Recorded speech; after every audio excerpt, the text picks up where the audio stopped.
ஜாதிகளே, எல்லாரும் கர்த்தரை துதியுங்கள்.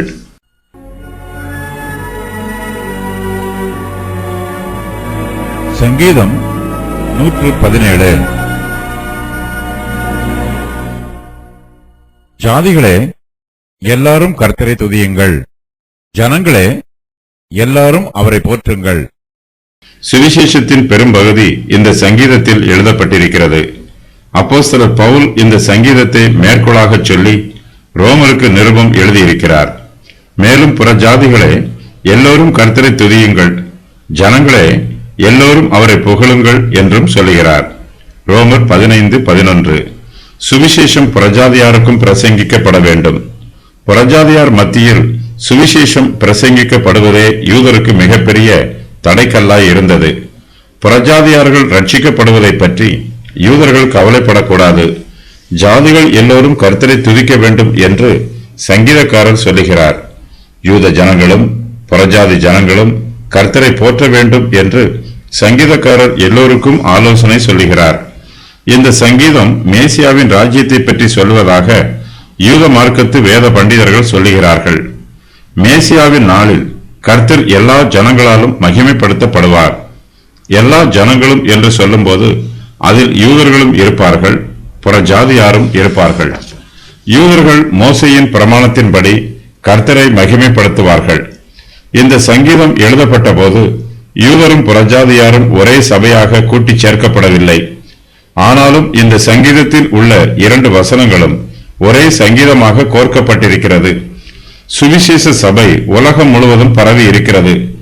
ஜாதிகள் எல்லோரும் கர்த்தரை துதிக்க வேண்டும் என்று சங்கீதக்காரர் சொல்லுகிறார். பழைய ஏற்பாட்டு காலத்தில் எல்லா ஜாதிகளாலும் கர்த்தரை துதிக்க முடியாது. யூதர்களால் மாத்திரமே கர்த்தரை துதிக்க முடியும். யூதர்கள் புறஜாதியாரை கர்த்தருடைய ஆலயத்திற்குள் பிரவேசிப்பதற்கு அனுமதிப்பதில்லை. யூதர்கள் எல்லோரும் விருத்த சேதனம் பண்ணிக்கொண்டவர்கள். புறஜாதியார் விருத்த சேதனம் பண்ணிக்கொண்டால் மாத்திரமே அவர்களை தங்களோடு சேர்த்து கர்த்தரை துதிக்க யூதர்கள் அனுமதிப்பார்கள். விருத்த சேதனம் பண்ணிக்கொள்ளாதவர்களுக்கு யூதர்கள் மத்தியில் இடமில்லை. கிறிஸ்துவின் சுவிசேஷமோ எல்லா ஜனங்கள் மத்தியில் பிரசங்கம் பண்ணப்பட வேண்டும். இயேசு கிறிஸ்துவின் மூலமாய் யூதருக்கும் புறஜாதியாருக்கும் இடையே இருந்த திரைச்சீலை நீக்கப்பட்டு விட்டது. இதுவரையிலும் தேவனுடைய பிரசன்னத்திற்கு தூரத்தில் இருந்தவர்கள் இப்போது சமீபமாய் இருக்கிறார்கள். இஸ்ரவேலின் காணி ஆட்சிக்கு இதுவரையிலும் புறம்பாய் இருந்தவர்கள் இப்போது அந்த காணி ஆட்சியில் பங்கு பெற்றிருக்கிறார்கள். கிறிஸ்துவின் சபையில் யாரெல்லாம் சேர்த்துக் கொள்ளப்படலாம் என்னும் கேள்விக்கு எல்லா ஜாதிகளும் எல்லா ஜனங்களும் சேர்த்துக் கொள்ளப்படலாம் என்றுதான் எல்லோரும் சொல்லுவார்கள். மூல பாஷையிலே ஜாதிகள் என்பதற்கான எபிரேய வார்த்தை புறஜாதிகள் என்றே பொருள். இயேசு கிறிஸ்துவுக்கும் அவருடைய ராஜ்யத்திற்கும் விரோதமாக எழும்பிய சத்துருக்கள் எல்லோருமே புறஜாதியாரை போன்றவர்கள்தான்.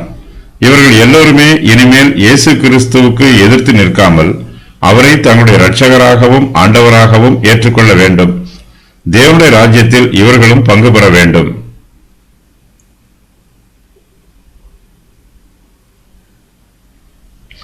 ராஜ்யத்தினுடைய இந்த சுவிசேஷம் பூலோகம் எங்கும் உள்ள சகல ஜாதிகளுக்கும் சாட்சியாக பிரசங்கிக்கப்படும். அப்போது முடிவு வரும். மத்தேயு 24:14.